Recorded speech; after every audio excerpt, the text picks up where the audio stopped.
Hi there. Today we're looking at how to sew this gorgeous Kente Bustier Corset top with detailed long skirt used for African traditional marriage ceremony. If this is something you'd love to do stick and stay. Let's do it together. We mark this to serve as our upper bust line. Then we mark 4 inches downwards to our nipple line, 3.5 to our under bust line, 3 inches to our waistline, and then 8 inches to our hip line. We square these lines off. This depends on our shoulder to nipple, shoulder to under bust, shoulder to waist. Our nipple to nipple divided by 2 is marked here. We repeat same on the hip line. Then we draw a line to connect these 2 points. On the under bust, we move 1 inch on both sides, and we do same on the waistline. This is the dart intervals we're having. Then we connect them using a straight rule. Then we'll connect it to our bust point. Whatever we had as our nipple to nipple, we add half to it and mark here. Then our 2-inch dart allowance, 1 inch on both sides. We come upwards by 1 inch from here. And we use our nipple to nipple divided by 2. We mark, then we connect them to this point too. We connect the 2 points. Then we measure this and then we just oppose with the other side. This is what we have 4.5. This is where the 4.5 also gets to. On this line we move upwards by 1 inch. And then we square this off as well. We mark our bust divided by 4. Then we add our seam allowance of 2 inches to it. Using an S-like shape, we connect it to the point up here. We're extending the same dart width to the hip line, 2 inches. Then we straighten these lines. Right, and so we come down by 4 inches at the center front, and then we measure our waist divided by 4, and then we mark. We add our 2 inches dart to it, our 2 inches seam allowance. We connect it to our chest line up there. This is our hip measurement divided by 4. Plus our 2 inches seam allowance. We connect it to. Then we are marking 2 inches on the side seam. We'll take off our 2 inches seam allowance and mark here. Then we connect. So these are 2 inches. We'll cut the base so that we are able to fold this very dart onto the next. Like this. Then, with the help of a curve, we connect the center front to our side seam.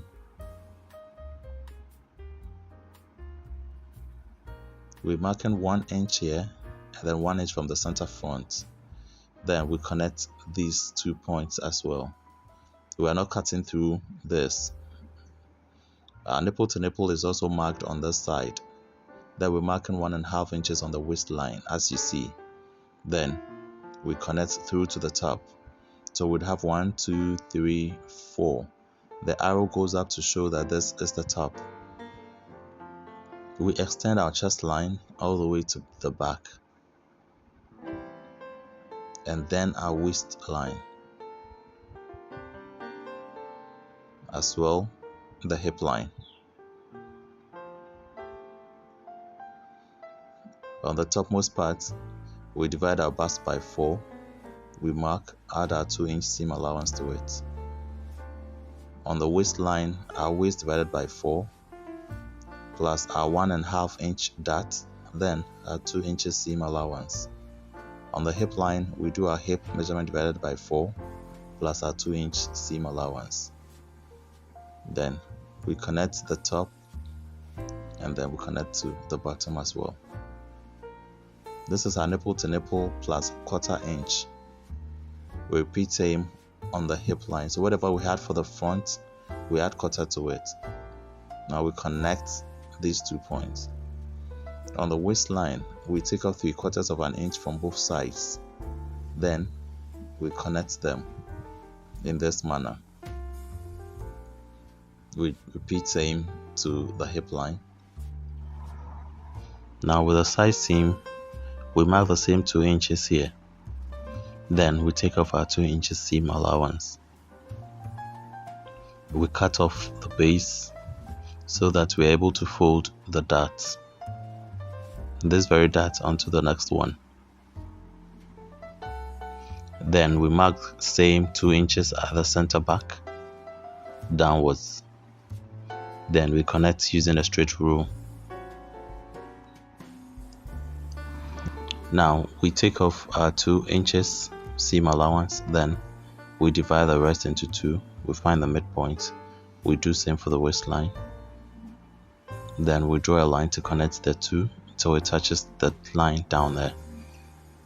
Right, with this we mark 1/2 an inch, so we're doing quarter on both sides. Then we connect them. Then we connect them back downwards. So we have 5, 6, and 7. The arrows goes up. We'll go ahead and cut this out. We fold this dart onto the other and this other dart so that we're able to straighten the top. So we cut off the individual pieces.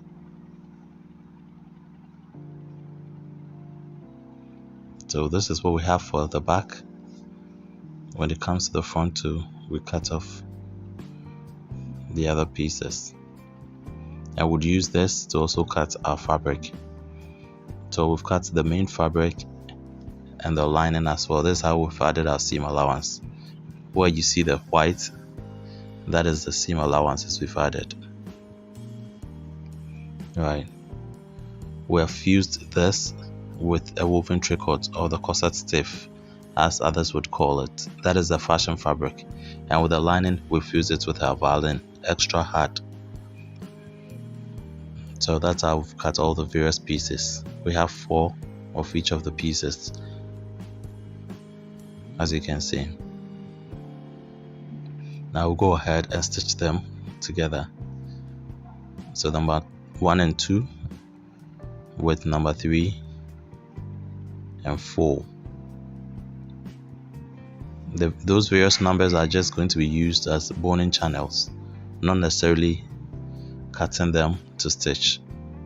So we'll go ahead and stitch these pieces as we do for the Kente, our fashion fabric. Repeat same for the lining as well.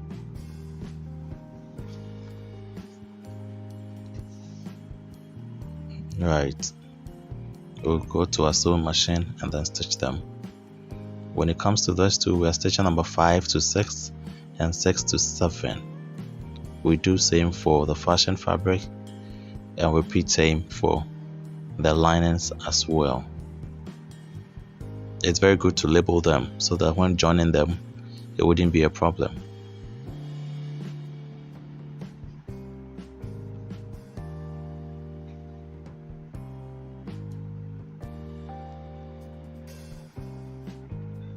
We're making sure that we stitch the exact seam allowance as we had added onto our fabric.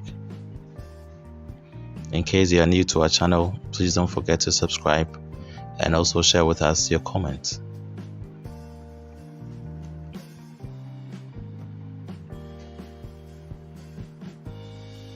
I prefer to stitch the end before I start with the beginning, so that by the time we are done stitching, the 2 layers won't surpass each other, so it joins neatly. We also repeat same for all the other parts that we have, both the fashion fabric and the lining.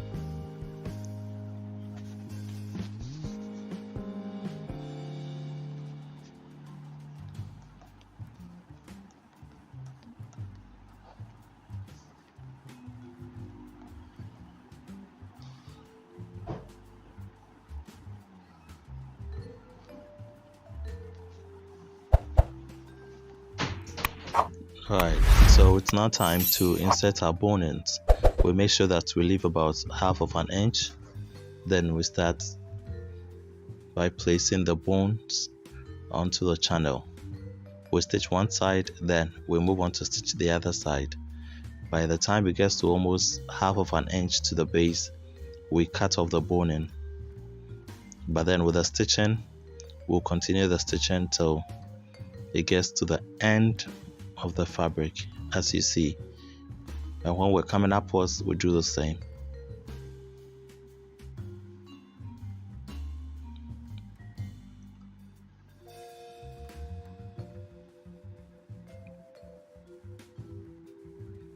So when it comes to the back pattern, we have 4 boning channels. That is between number 5 and 6, number 6 and 7. And so 2 on each of the sides. That is where we're placing our boning.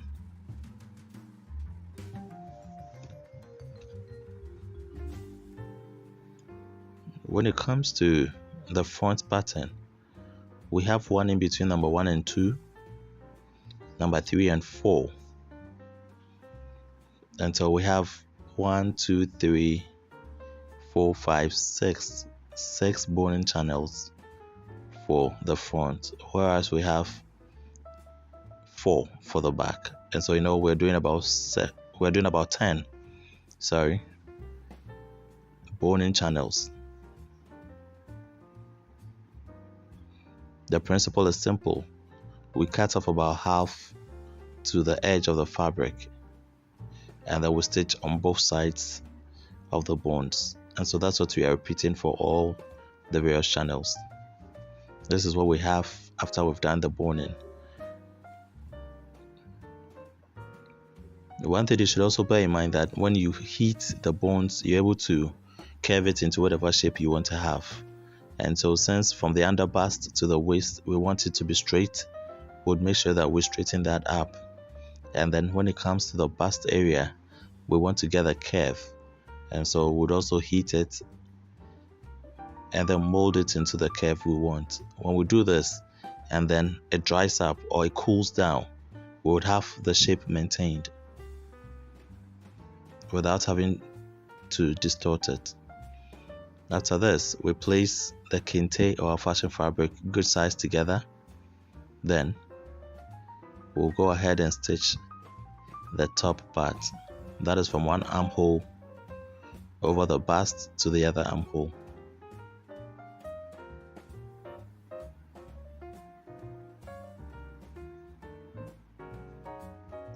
So this is a polyester bra foam, which we're going to cut into this very shape you see here, and then that shape. Yes, and so we're going to stitch this that way, and then we'll stitch this way. We're using a zigzag machine to connect the two. You can as well stitch the two together using a very small seam, and then you do some flat fill stitches on top. And so this is what we have. We place it onto our bust area. Now this is also a hem tape or an adhesive web interface, but then this is sold in a bit bulk. That would go ahead and cut this.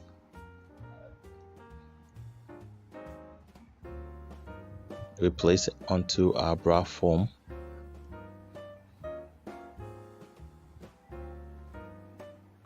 And place it onto our dress.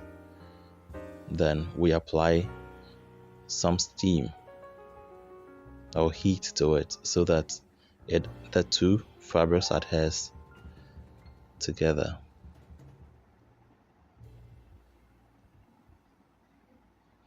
Without the adhesive, you can also hem them together. Now we'll go ahead and stitch the base. When it comes to the back, we place them good size together. That is the lining and the fashion fabric, and then we'll stitch the top part. We'll do same for the other side. Then we turn the front good side out.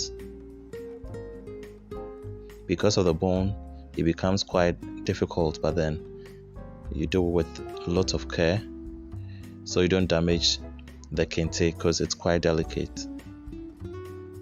After doing that too, we'll go ahead and give it a good press, and that would make it structured again. Even if it had crumbled at first, once you press it, it stands and becomes firm.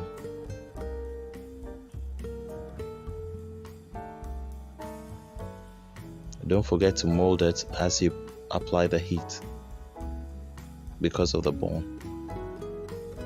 This is the back. After we're done with the top, we'll stitch the base and the center back, where we'll be stitching and then inserting our eyelets so we can push them open on this side. So we're turning it good side out. I repeat same for the other part of the back pattern as well.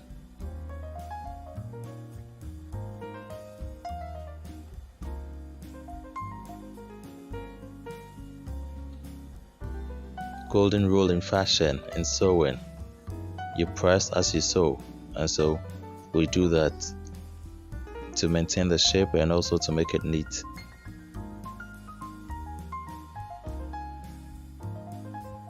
And the clapper also makes it lie flat. Now we're going to stitch the front and the back side seams together, holding them with a fabric clip. We'll go ahead and then we'll stitch our seam allowances off them. After that, we are marking the center front. Then we mark 2 inches away from the center front to the right, 2 inches away from the center front to the left.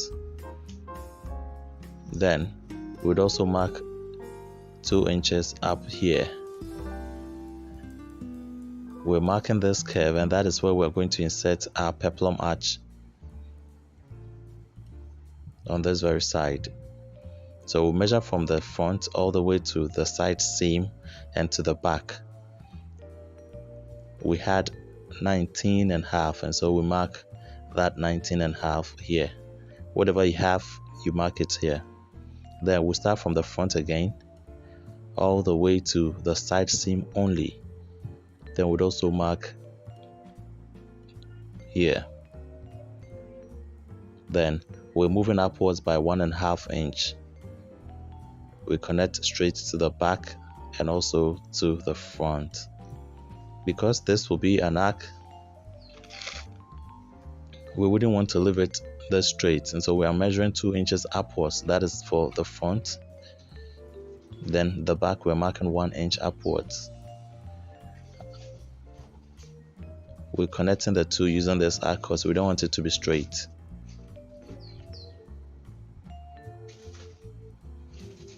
Then at this point we mark 3 inches upwards. Then we use a similar arc to connect to the back and also to the front so that we have our shape beautifully marked. We'll go ahead and cut this. This is what we are using for our peplum arch. So this is how it's going to be when we place it onto our dress. We use this to cut collar stiff. That's what we call it in Ghana. It's a very hard adhesive interface, and we use that to also cut our fashion fabric and also to cut our lining. We place them good sides together, and then we'll go ahead and stitch.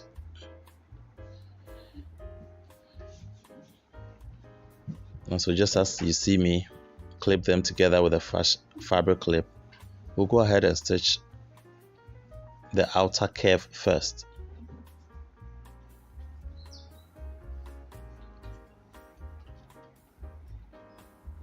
Then we top stitch onto we do an under stitching on the lining actually.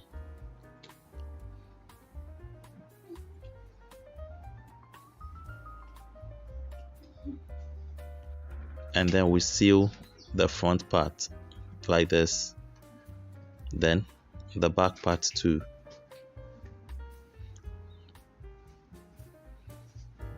Because we're going to turn them to the good side, it is ideal to stitch about half of an inch from this part, just as you see. That is both the front and the back. We stitch just about half of an inch.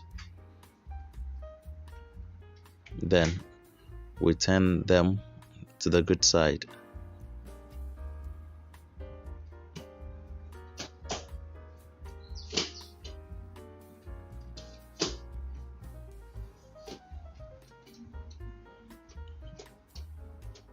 Right.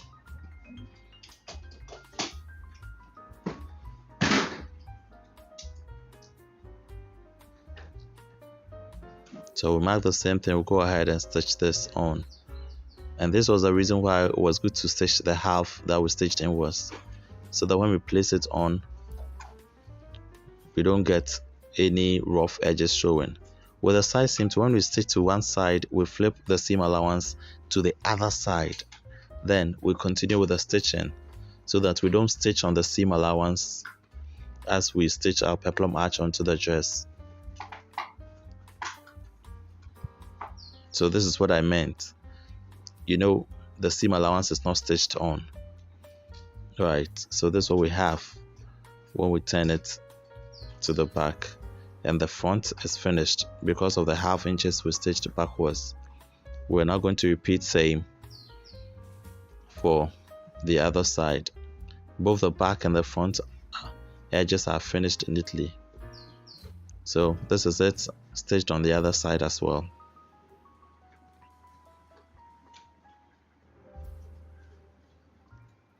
Great. When it comes to structure on the shoulder, we're making about 4 inches. Now we'll press this and then cut off.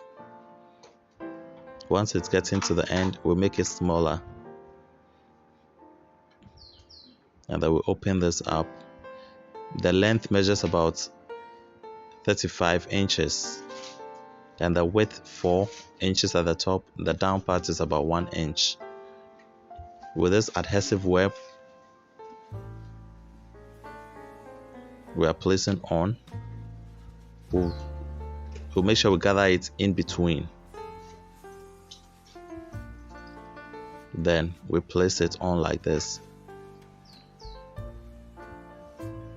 In case you don't have this adhesive web, and then you have the smaller hem tapes, you can also place them on.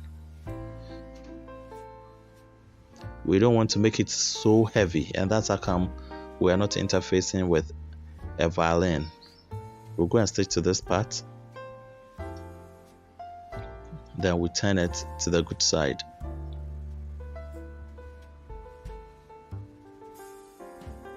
Later we'll get to know why we placed our adhesive web before we stitched.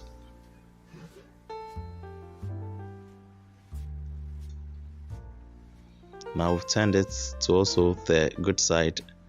Then we'll stitch this space and turn that one to good side out.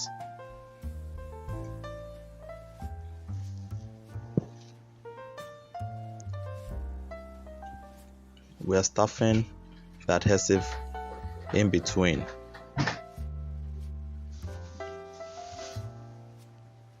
Now, this is the reason why we place the adhesive in between them, so that when we iron, the two will get so stuck together, it wouldn't open up, and it would look as if it's just one piece with all the sides being finished.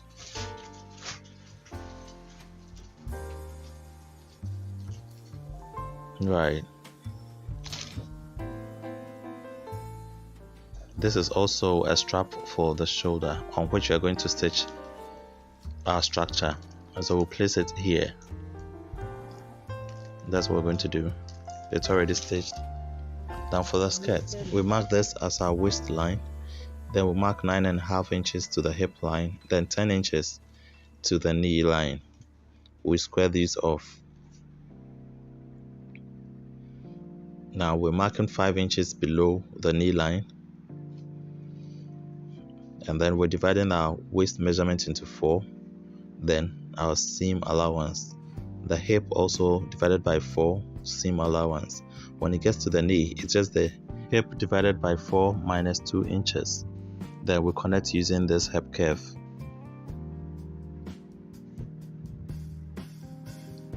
Then we extend also to the 5 inches we came down by. We are marking another 5 inches, and that is where it's supposed to end. We take off our 2 inches seam allowance.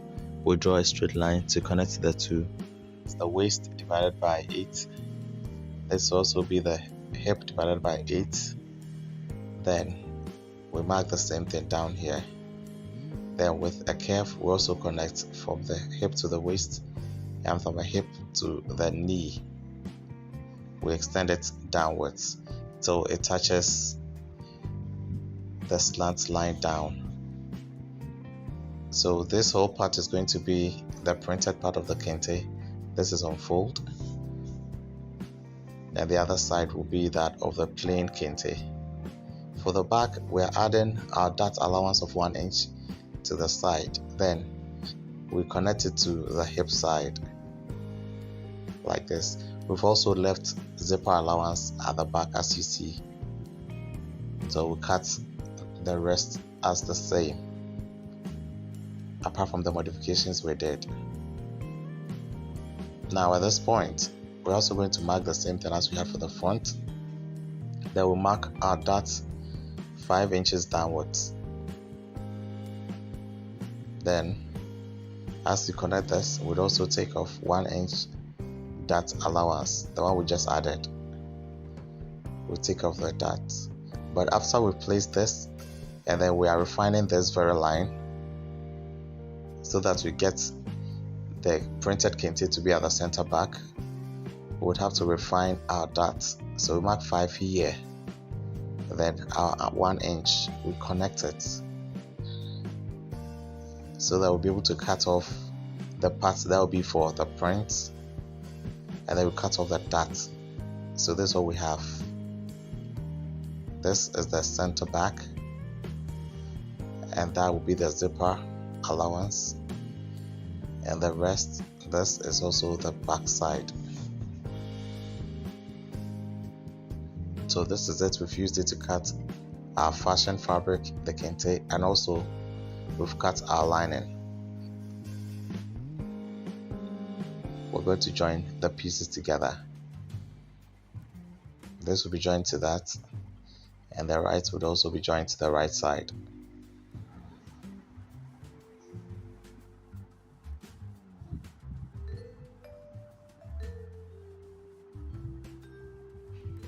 Right.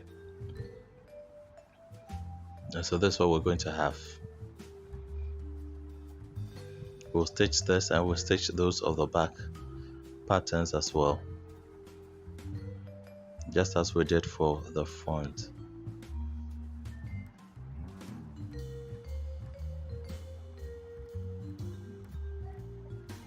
This is what we have after stitching. We're placing our lining on top of it. You can see that with the lining, we did not cut through. We'll stitch the top, and then also with the back, we are stitching their linings individually.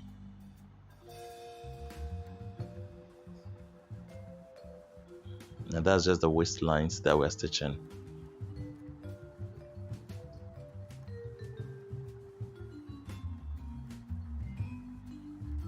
After that, we press it so that the lining goes backwards. I've also placed hem tape there so that the waistline becomes crispy. We've done same for the front as well. And so now we're stitching the front and the back skirts on the side seams, and that's how come I'm clipping them together. This excess lining you see here is intentional, and I do that so that when the person wears the dress, after we've stitched the side seams and then it stretches, the lining won't be too small to constrict the fashion fabric. And so I make sure that I cut the lining a bit bigger than the fashion fabric itself. So after taking off our side seam allowance, that is the 2 inches we had added, we'll go ahead and stitch. Then with a peplum, that is the skirt peplum. We have folded this triangular shapes into two, as you see, two individual pieces, and these ones have 4 pieces. And so we use our tape measure to serve as our compass, where we have 29 inches length, as you see. With a needle, we are clipping it down.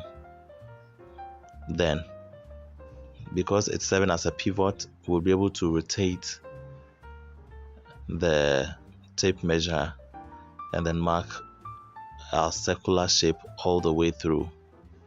And this is giving us more than 360 degrees.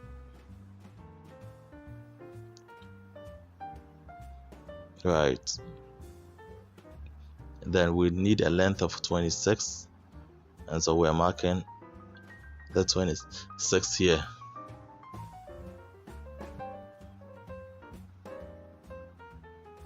And this would be what we'd be attaching to the skirt part. After that, when we measure the whole thing, we realize that it is way above what we need, so we'd have excess to be able to gather. We're cutting the base, and we do same for the triangular shape, and we also cut the upper line.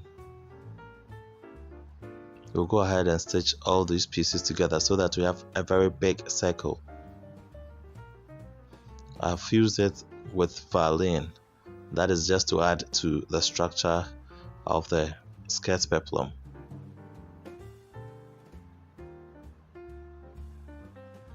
We've also stitched their linings just according to the size of the fashion fabric, that is the Kente. Also making sure that the linings are just a little bigger than the fashion fabrics themselves.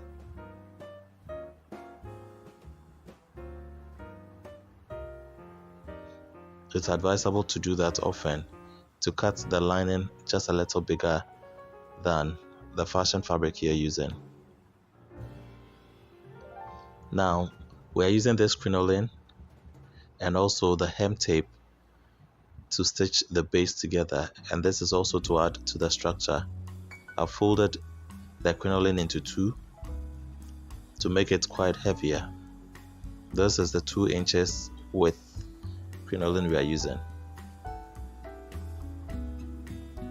After that, we've ironed them neatly and then turned it good side out. Now we'll go ahead and gather this, and then we'll come and place it down, making sure we arrange it neatly. This is it, neatly gathered. We are going to match the plain Kente side to the print at the front, and then the print on the sides of the Kente will also match the plain on the sides of our skirt. Whatever design you want to get, you can just do that according to your preference.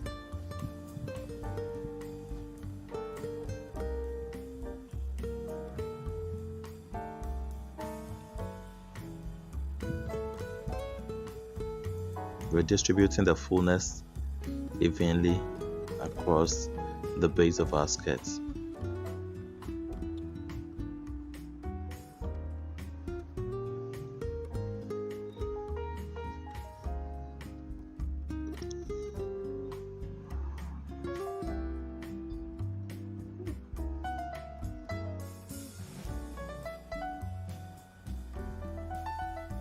Right, as after this, we'd also move ahead and then do our beading onto the Kente.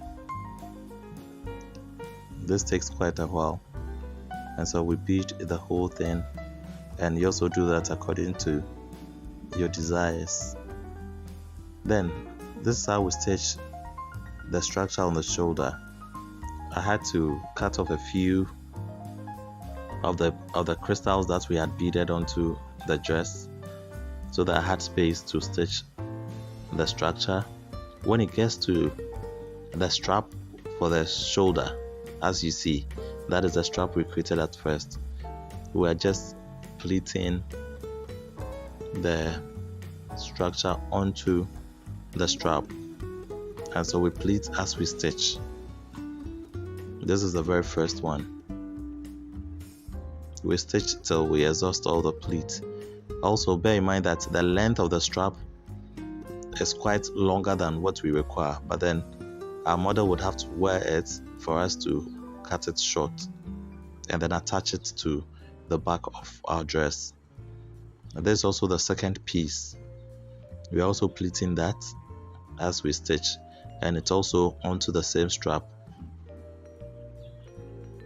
We'll stitch this, and then once it gets to the body, that is where the crystals are placed, we'll cut off the crystals and then we'll stitch it onto the dress as you see.